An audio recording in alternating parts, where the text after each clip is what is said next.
নমস্কার বন্ধুরা, আপনারা দেখছেন কুকিং হাউস অফ অনিমা। দেখতেই পাচ্ছ এখানে আমি সজনে ফুল বেছে নিচ্ছি।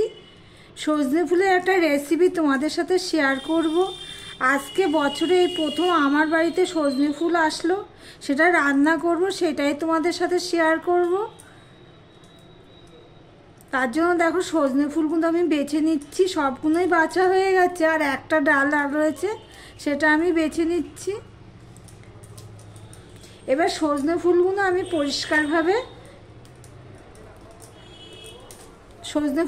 পরিষ্কারভাবে ধুয়ে নিয়ে আর এর সাথে যা যা লাগবে সেগুলো কেটে নিয়ে ফিরে আসছি। বন্ধুরা দেখতে থাকো।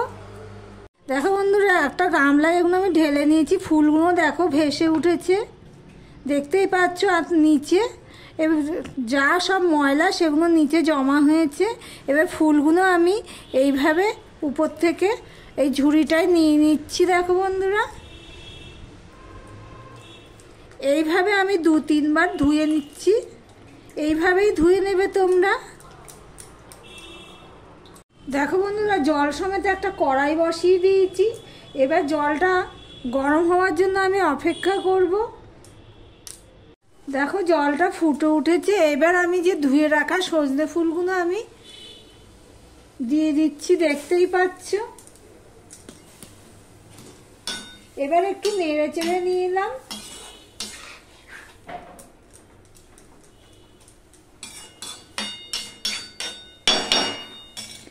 এবার ঢাকা দিয়ে আমি গ্যাসটা অফ করে নিলাম। অর্থাৎ সজনে ফুলটা আমি একটু ভাপিয়ে নিচ্ছি। কড়াইটা খালি করে দেখো কড়াই বসিয়ে দিয়েছি উনানে। এবার আমি কড়াইটা গরম হয়েছে কিনা দেখব।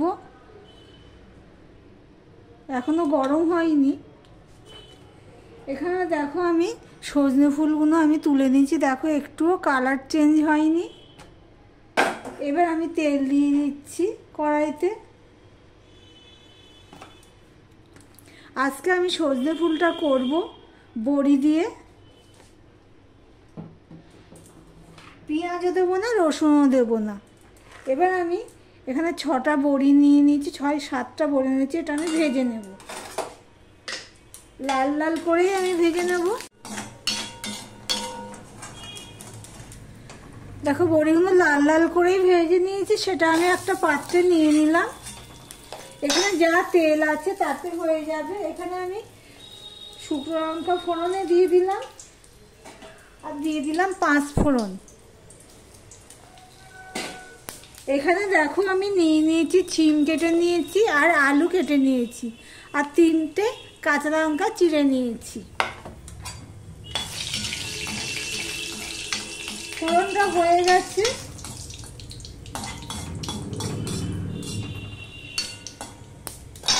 এবারে সবার প্রথমে আমি আলুটা দিয়ে দিচ্ছি।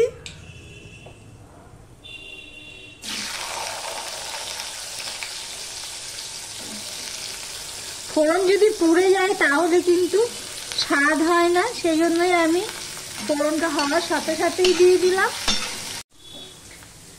আলুটা 2 মিনিটের মতন আমি ভেজে নিয়েছি। ভেজে নেওয়ার পরে আর সিম আর কাঁচা লঙ্কাটা আমি দিয়ে দিচ্ছি।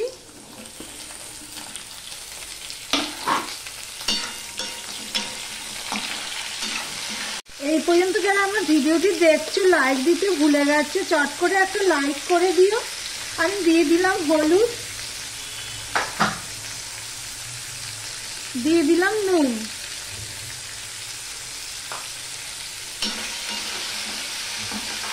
সম্পূর্ণটা আমি মিশিয়ে নিয়ে রান্না করতে থাকবো। আমি তাড়াতাড়ি সিদ্ধ হওয়ার জন্য আমি ঢাকা দিয়েই রান্না করতে থাকবো।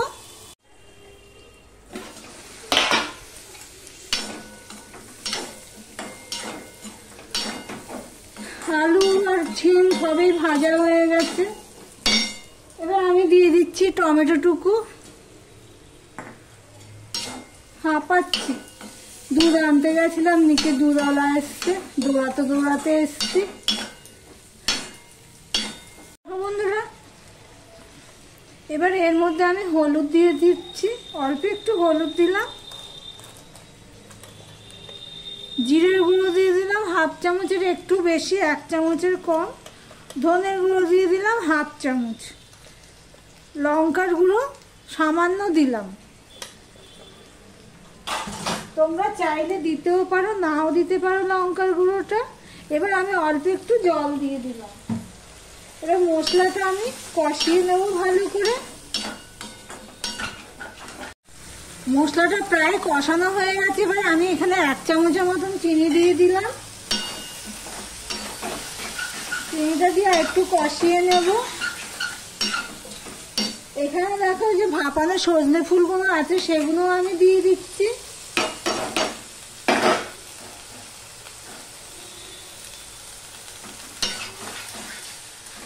আমার ভিডিওটি যদি ভালো লেগে থাকে প্লিজ লাইক কমেন্ট শেয়ার করে দিও। আর যারা নতুন বন্ধু আজ প্রথম এসেছো আমার ভিডিও দেখছো তাদেরকে বলবো চ্যানেলটি সাবস্ক্রাইব করে পাশে থাকার জন্য। সম্পূর্ণটা দেখো আমি মিশিয়ে নিয়েছি। এগুলো তো কেনা বড়ি, এগুলো শক্ত থাকে, তাই আমি এগুলো এখনই দিয়ে দিলাম।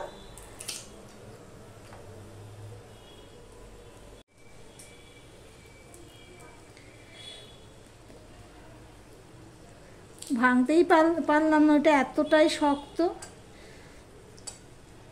থাক, রান্না করতে থাক, যদি নরম হয় তাহলে।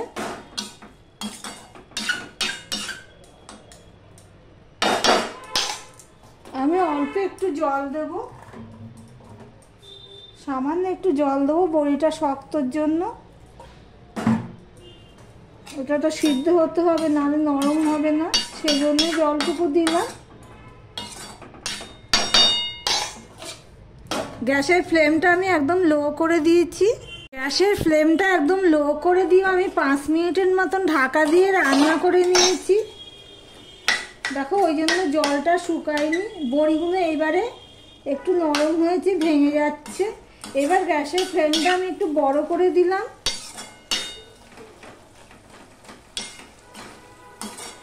এখানে আমি একটুখানি নুন দিয়ে দেবো, টেস্ট অনুযায়ী নুন দিয়ে দিচ্ছি, কেননা একটু নুনটা কম হবে।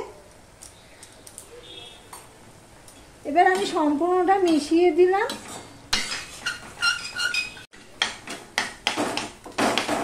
বড়িগুলো আমি ভেঙে দিলাম, দিয়ে একটু ঘেঁটে দিচ্ছি। তাহলে এইভাবে তোমরা যদি সজনে ফুল বড়ি দিয়ে না করে থাকো একবার ট্রাই করে দেখতে পারো, খেতে ভালোই লাগে। আর সিজনাল জিনিস এটা। এই সজনে ফুলটা অ্যান্টিবায়োটিকেরও কাজ করে, এই সিজনে খাওয়া ভীষণ উপকারী। দেখো বন্ধুরা জলটা পুরোটা শুকিয়ে গেছে।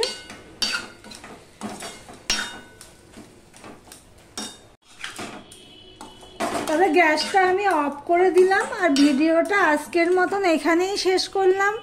আবার নিত্য নতুন রেসিপি নিয়ে চলে আসবো। টাটা।